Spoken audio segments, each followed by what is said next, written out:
Hello and welcome back to Warframe. My name's Todd, also known as Mage, and this is of course Warframe. Um, Last time we kind of made our way towards the Venus Junction. This time around we're gonna try, or the Mercury Junction that is. We completed the Venus Junction a while back. So we did the Jackal, fought him. In between parts I had enough time to farm up the rest of the parts for the frame that we can get from the Jackal. We don't have enough resources to build them. I'll show that off here in a second, but this time around we're going to focus on trying to complete the Mercury Junction. And I was just looking at the rewards for the Mercury Junction, and it turns out the Bolter Blueprint is one of them. So we'll get another Bolter Blueprint, but that's okay because we do have one already built. So we're going to focus on doing the objectives there. So we'll go do some defense, and we'll do rescue. But let's check our foundry. So for Warframe tab, we do have all the parts that we need to build a Rhino, which is the frame that we'll be attempting to go for. But we do not have the components to build said parts. But we will start building the chassis and the neuroptics as soon as I get another Morphix. And eventually we will be able to build the systems once we get plasted to salvage enough salvage and a control module and another Morphic as well. We will need a gallium for building the actual Rhino Warframe, but we can get all that stuff relatively quickly as we progress. But the things we do have in progress right now is the Boulder, which we can claim that. Nothing else that we really need to worry about building, I don't think. Yeah, nothing else that's super important to us just yet. I'm not going to equip the Bolter just yet. I could, but I would like to finish leveling up the Paris. Then we will equip the Bolter. But until then, we will go do our little quests, or the little parts of the Mercury Junction. So we need to complete 10 rounds of defense on Tezera, and we need to complete a hostage rescue on Linnea. So let's do the hostage rescue first, and then we'll try to get Tezera done. But it may not be enough time to actually get that done. I did change up our color scheme just a tiny bit to give us a little bit more warmth, because just being pure blue is kind of a little bit gaudy in my opinion. And of course you can move around in these loading screens by using the, WASD. People love to do that. And we are playing public games just because that'll help kind of speed it up. We can get more people doing the objectives. So, the one thing that I did want to make a note of is, throughout the series, I am going to focus on completing the star map. Oh, session unavailable, that's unfortunate. So, what just happened there is I think we tried to join that session, but I got kicked out of it because the ping or something went wrong. It was too high or something to that effect. That happens sometimes, just rejoin, or start to try and join a new one. Anyway, throughout the series I will be focusing on completing the star map, but not necessarily completing every single node along the way, at least not in the first pass. My main focus will be completing the junctions to get to every planet. Afterwards we will probably come back and complete all the missions. I just figured that would work out best in the long run, just because once we start getting into the farther planets and getting some better mods and gear, we'll be able to much easier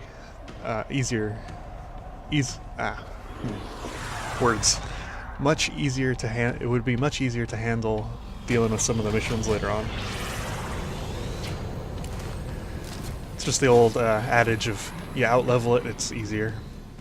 Our intel suggests that our person of interest is in the vicinity. Search for the hostage and bring them home. Basic hostage rescue. I believe we've done one of these before. Don't really think I need to explain too much about it.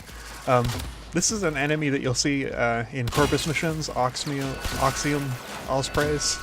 And they are a special enemy that was introduced in an update for a specific resource. So they're the only enemy that drops Oxium, at least as far as I understand it. And that makes them very worthwhile to kill whenever you see them. If you have the option, never use an elevator. It is of course much slower than just jumping most of the time. Oh dear. Of course, shockwave MOAs, they create a shockwave which knocks you down.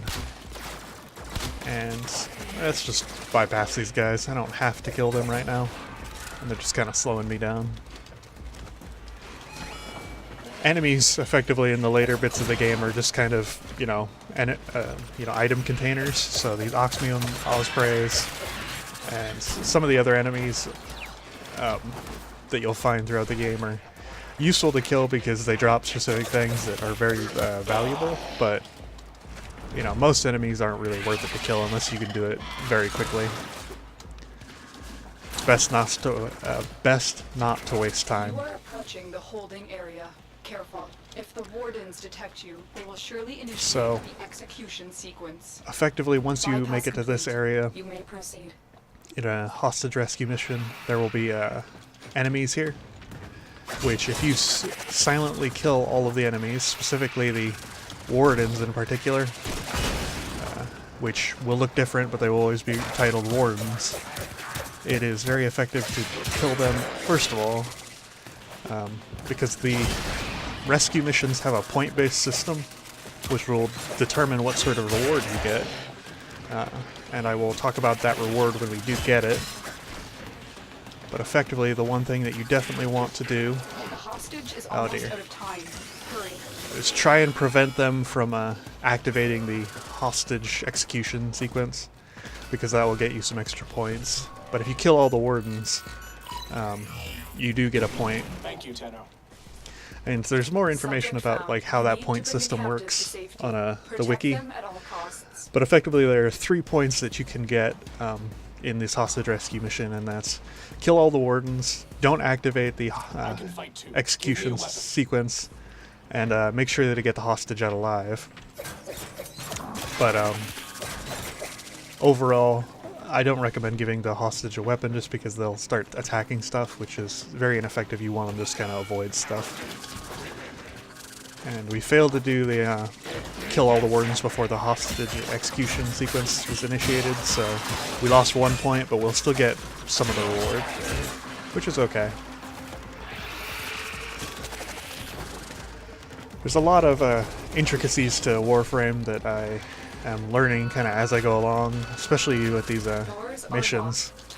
And I'm sure in the Codex there's a area that talks about this, and I'll show that off once we're done here. The one downside of those Oxmium Ospreys as well is what they just showed there is that they can kamikaze into things, which prevents them from dropping anything, which kind of sucks. Override complete. Move on. But these missions tend to have a lot of secret objectives that it's, if you're just playing the game normally, you probably wouldn't ever really know that they were even there, so it's kind of worth it to take a look at the Warframe wiki if you have time to figure out what kind of reward you'll get. So this time around we got a Vapor Spectre, which is effectively a Warframe Spectre.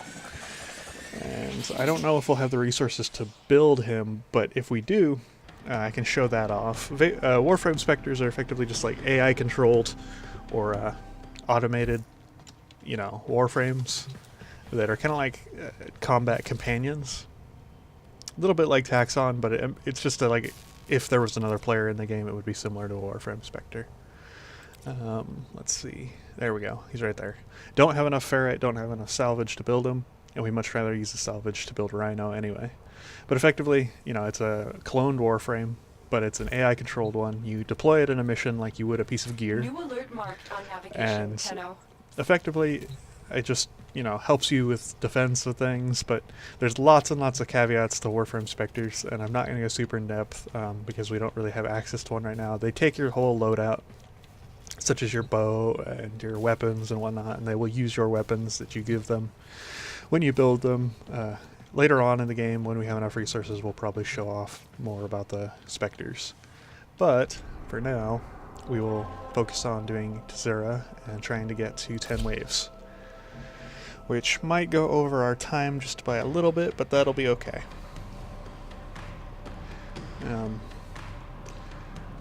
So yeah, there's lots of caveats to these little missions, and I didn't show off the Codex. Okay, well here after this mission, I'll make sure to show off the Codex. The Codex entry that shows off what the missions do and all that. And I think I just left all my friends behind. They're probably going to send the elevator back down. I'm hoping I'm going to be able to get out before they do. Yep. Okay. So it's typically considered polite to wait for your friends, but they were all kind of going in the wrong direction, so I just went ahead of them. Wait for your friends and teammates, you know. Be polite. Big thing, of course, in defense missions is definitely don't start the defense mission until everybody arrives, because it's very rude to start it before everybody gets there. And because there's a nice little elevator, it's going to take them a while to get up here.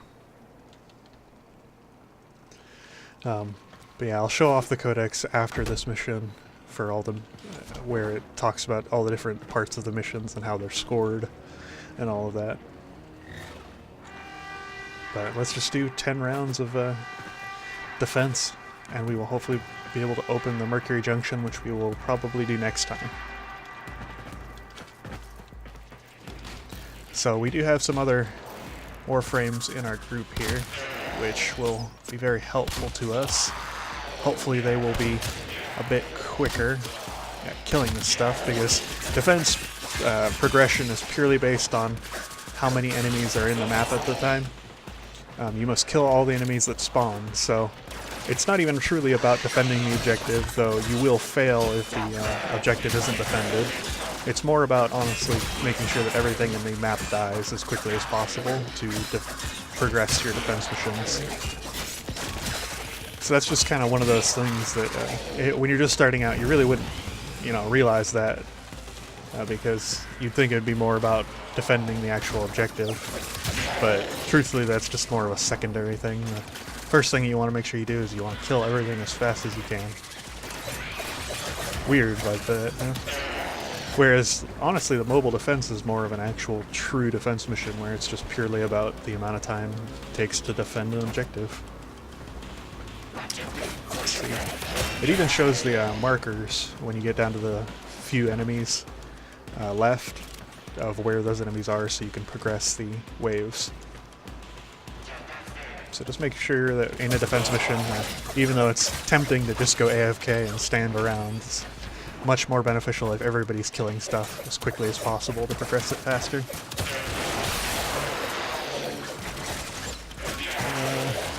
Doing okay this time around. Thanks to my little shock here, I can completely screw over that Excalibur and just get all the kills. I'm such a jerk, I know. But hey, if you've got the power, use it. And Volt's Shock is actually a really, really good ability. If you don't, use your first ability all that often, you're kind of missing out, especially with a lot of the Warframes. A lot of their first abilities tend to combo into their other abilities, like Volt and his shield with Shock, or some other abilities that kind of combo into each other. It's always good to learn what your abilities do and how to use them most effectively when you're killing. Oh, and I think this might be the first time we see a dropship. No, I'm not positive. Dropships for different types of enemies do different things. Corpus dropships, you cannot attack the actual dropship itself, but you can attack the turrets on it that will shoot at you, so you don't want to get too close, and understand that the shots of the dropship do hurt quite a lot. Best to avoid them if possible. But it's not super difficult. They're not very fast. They're kind of like a grenade projectiles. I was trying to snipe him with that shock, but I missed. Come here. There we go. Got him. It seems my other companions here, none of them have sentinels yet, so they probably just kind of are still building it. But as we kind of progress in the game, you'll notice that just about everybody has sentinels or other types of companions. Just because they're, a secondary source of damage, and the only time you wouldn't have one would be because you're trying to accomplish something in particular. There are some challenges later in the game which I might be able to go over depending on whether or not I'm able to get them. That kind of requires very specific things. And, but that's much later.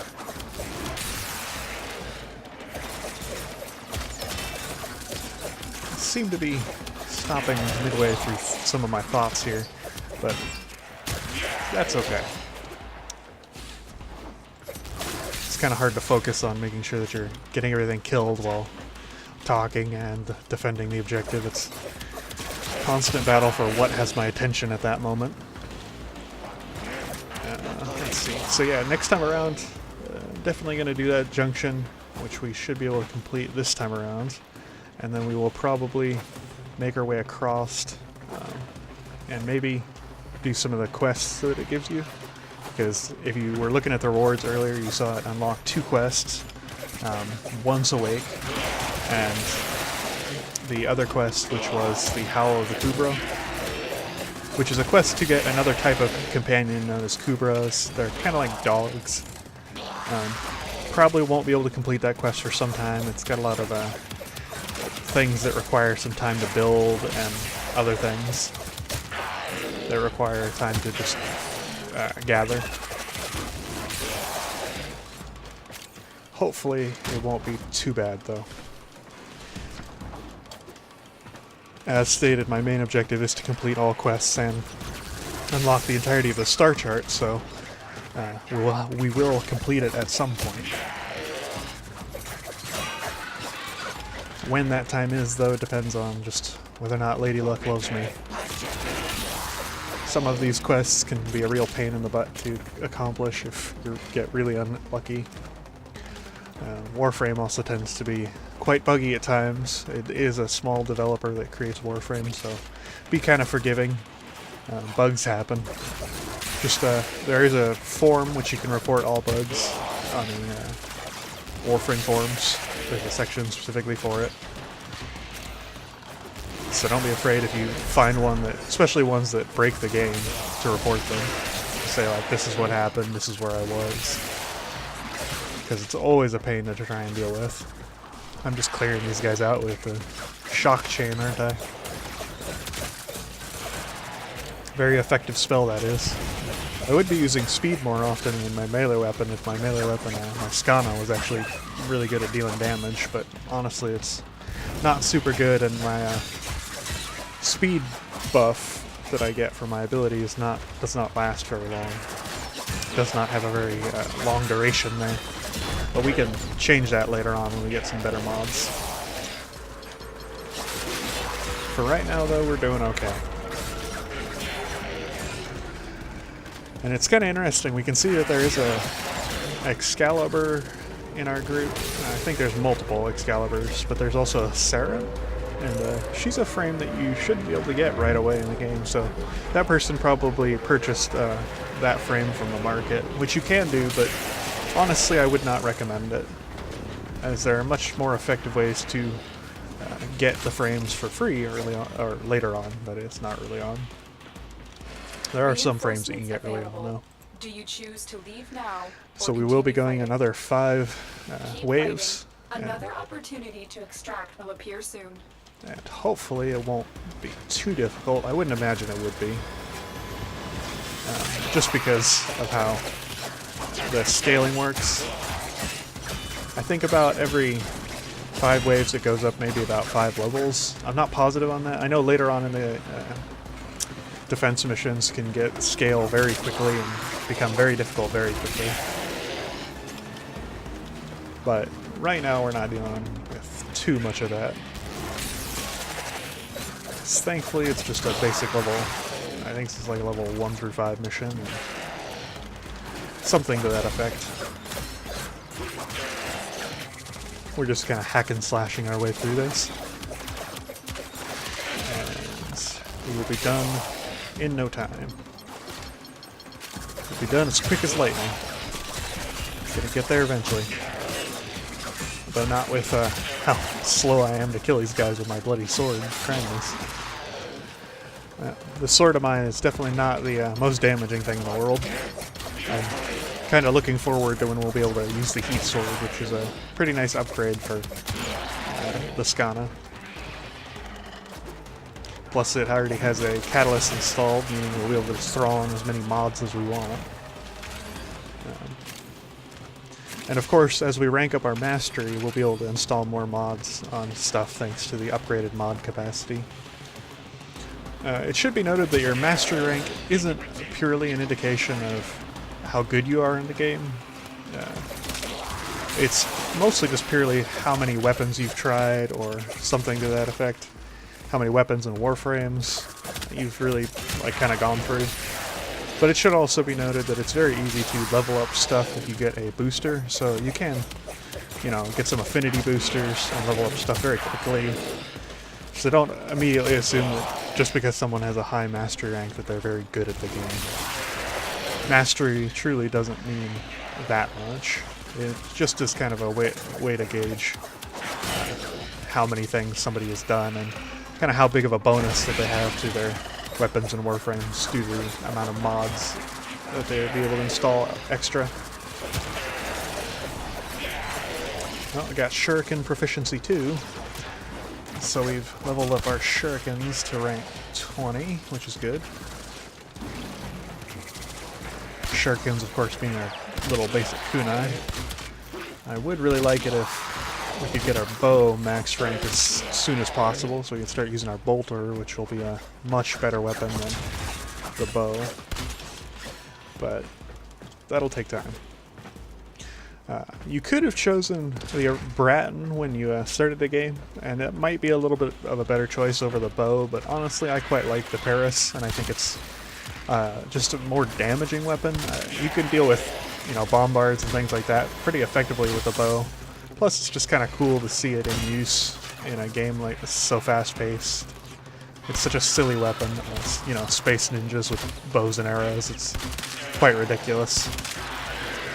So, while I may not think that the bow is a great weapon when you're dealing with a large group of enemies, it is just hilarious to use.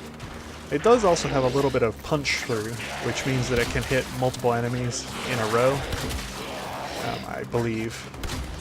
And that's a pretty effective thing when dealing with a group of enemies. I always tend to favor weapons which have a little bit of punch through on them. Just as a personal preference sort of thing. So I'll be very happy when we get something like a good shotgun or a nice sniper rifle and we're able to get some punch through on it. Because you can really clear a room with a sniper rifle or a shotgun that has a lot of punch through. And overall I just tend to favor weapons that have effects like that. Not to say that quick weapons are bad or anything, I just personally think that overall they aren't as effective at dealing with some of the later game content as the heavier hitting, slower weapons. But it's all about how you mod things and how you choose to build certain ways. Because even the worst weapon in Warframe can become quite good if you mod it correctly and have the correct build for it. I've seen some of the silliest things. Weapons that I thought were all nearly useless become really good in the hands of somebody who really enjoyed using it and modded it correctly. I mean, just sniper rifles alone in a game like Warframe, you wouldn't think that they would be all that useful, but if modded correctly, it's amazing to see one in use. I've been able to use some sniper rifles to outdo people who specifically focus on quick damage weapons and getting more kills than them with just a sniper rifle. And you wouldn't think that a guy with a single shot weapon or such a slow weapon would be able to do such a thing, but all it takes is the right know-how and the correct mods. We are almost done with this mission here though, and that's good because we are almost out of time as well. Once we complete this mission, I'll take a gander at the codex and then we will close it out for now. Come on, die. There we go. Ironically, the Paris seems to be really good against shields, but it doesn't do super great against health, which is kind of unfortunate. Alright, so we got wave 9 down. We're going to do wave 10 now. and that will finish us out. As you can see by everybody else's shields, I have actually the most shields of everybody here thanks to Taxon. And that was kind of one of the main reasons why you'd want to have Taxon in early game right away as soon as you're able to get him, because it really does boost the amount of survivability you have, not only from the shields, but also the fact that he slows pretty much every enemy down, thanks to that automatic cold proc of his. Truthfully, Sentinels in most of the game are not focused on damage. You won't really build most Sentinels for damage. Not to say you can't, it's just most people don't focus on their damage. Most people focus on the utility that they bring. I actually do have a couple Sentinels on a different account that focus on damage, and they can do some pretty decent damage if you really let them, but overall it's kind of a silly endeavor because you as a player can do so much more, you know, killing wise or damage wise just by yourself.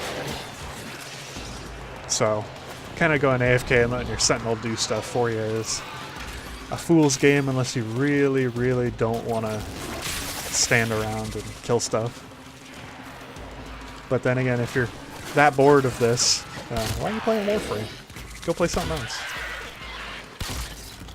Warframe's all about the, you know, the enjoyment of experiencing weird and strange weapons and playing around with different abilities and seeing different Warframes. Extraction is ready, unless you can handle more of the enemy. But we will finish it out now. I am going to extract, whether or not everybody else comes with me or not. Oh, We're done here. because as I said, we were kind of done. And, oh, look at that! We did the most damage, we took the least damage, and we got the most kills. Not bad for one of our first games with other people. I think everybody's kind of on the same level as us, so I think that wasn't too bad to show off our skills. We will drop from the squad, same way as you can do anywhere else. I will go into the codex and I will show off that I showed off a little bit of the codex before. Of course, you can go into the universe, check out all the things you've seen previously. You can go to the training, check out some of the modules there. You can also go over here to missions, and these will talk about your missions and what they do. I'm not going to go super in-depth into what these tutorials show off because I don't see any really major reason to do it. You can check these out yourself. The wiki also has a whole lot more in-depth information that a lot of the game, even the tutorials, won't talk to you about. They have a lot of the mathematical equations behind the damage and things like that. So later in the game, when you're really questioning whether or not something works the way you think it does, check out the wiki. It's a super great resource. For now, we've completed the 2 objectives we had. We can take out the Mercury Junction as soon as we kill some extremist enemies, which I think I'll do in between parts. So next time we can come back and just do the Junction and start doing the quests and see some new content. So until next time, goodbye.